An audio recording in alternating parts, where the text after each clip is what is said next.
La Banda Municipal de Gaitas, que dirige Manuel Prada, presentó ayer su segundo disco, Valdeorras, que consta de 11 temas. En este trabajo colaboraron el Orfeón Valdorrés y la Tuna de Obarco, e incluye un poema del barquense Jaime do Souto. Será presentado el día 4 de enero en el Teatro Lauro Olmo. Que pretende recoller con este traballo?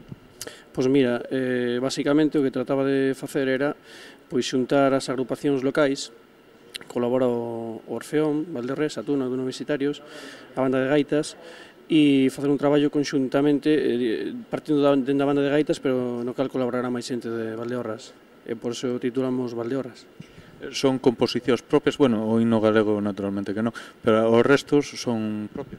Pois mira, a maioría son temas de autor, pero non son propias nosas. Hai algún tema tradicional.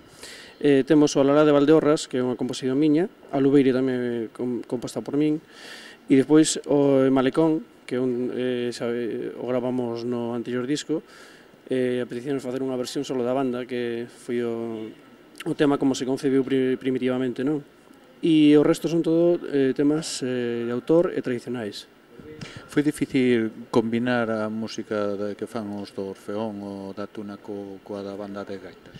Home, pois difícil non, simplemente diferente. Por exemplo, hai un bolero que se fixo coa Tuna, non sei por que te quero que soa diferente, un bolero tocado con gaitas e cantado por unha Tuna. Difícil non, a verdad que non, hoxe en día coa técnica nun estudio podes facer casi de todo.